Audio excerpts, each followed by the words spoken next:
Hi friends, welcome back to my channel.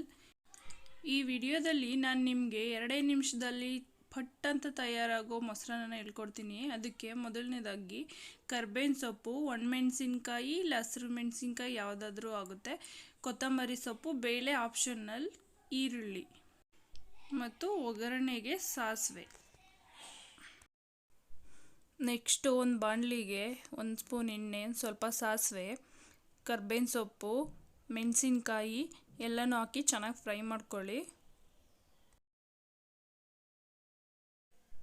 ಚೆನ್ನಾಗಿ fry ಮಾಡಿದಾದಮೇಲೆ ಹೆಚ್ಚಿರೋ ಈರುಳ್ಳಿ ಹಾಕಿ ಮತ್ತೆ ಫ್ರೈ ಮಾಡ್ಕೊಳ್ಳಿ. ನೆಕ್ಸ್ಟು ಇದಕ್ಕೆ ಸ್ವಲ್ಪ ಉಪ್ಪು ಹಾಕ್ಕೊಳ್ಳಿ. ನಿಮ್ಗೆ ಎಷ್ಟು ಬೇಕು ಅಷ್ಟು ಉಪ್ಪು ಹಾಕ್ಕೊಳ್ಳಿ, ನೋಡ್ಕೊಂಡು ಹಾಕ್ಕೊಳ್ಳಿ, ಯಾಕೆಂದರೆ ಅನ್ನಕ್ಕೂ ಸ್ವಲ್ಪ ಉಪ್ಪು ಹಾಕಿರ್ತೀವಿ. ಈಗ ಸ್ಟವ್ನ ಆಫ್ ಮಾಡಿ ನೆಕ್ಸ್ಟು ಬೇಯಿಸ್ಕೊಂಡಿರೋ ಅನ್ನನ ಹಾಕಿ ಚೆನ್ನಾಗಿ ಮಿಕ್ಸ್ ಕೊಟ್ಕೊಳ್ಳಿ. ಮಿಕ್ಸ್ ಮಾಡಿದಾದಮೇಲೆ ಇದಕ್ಕೆ ಮೊಸರನ್ನ ಆ್ಯಡ್ ಮಾಡ್ಕೊಳ್ಳಿ. ಗಟ್ಟಿ ಮೊಸರನ್ನ ಹಾಕಿ ತುಂಬ ಚೆನ್ನಾಗಿ ಬರುತ್ತೆ. ಇದಾದಮೇಲೆ 1 ರಿಂದ 2 ಸ್ಪೂನ್ ಹಾಲು ಹಾಕಿ, ತುಂಬ ಟೇಸ್ಟ್ ಕೊಡುತ್ತೆ ಇದು ಮೊಸರನ್ನಗೆ. ನೆಕ್ಸ್ಟು ಇದಕ್ಕೆ ಕಟ್ ಮಾಡಿರೋ ಕೊತ್ತಂಬರಿ ಸೊಪ್ಪು ಹಾಕ್ಕೊಳ್ಳಿ ಮೇಲ್ಗಡೆ.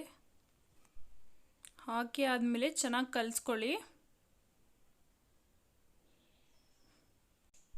ಇವಾಗ ನೀವು ನೋಡಿಕೊಂಡು ಎಷ್ಟು ಉಪ್ಪು ಬೇಕೋ ಅಷ್ಟನ್ನು ಹಾಕ್ಕೊಳ್ಳಿ. ನೋಡಿ, 2 ನಿಮಿಷದಲ್ಲಿ ಮೊಸರನ್ನ ರೆಡಿ ಆಯಿತು. Thanks for watching. ನನ್ನ ವಿಡಿಯೋ ನಿಮಗೆ ಇಷ್ಟ ಆಗಿದ್ದರೆ ಲೈಕ್ ಮಾಡಿ, ಹಾಗೆ ಸಬ್ಸ್ಕ್ರೈಬ್ ಮಾಡಿ, ಬೆಲ್ ಐಕಾನ್ ಒತ್ತಿ.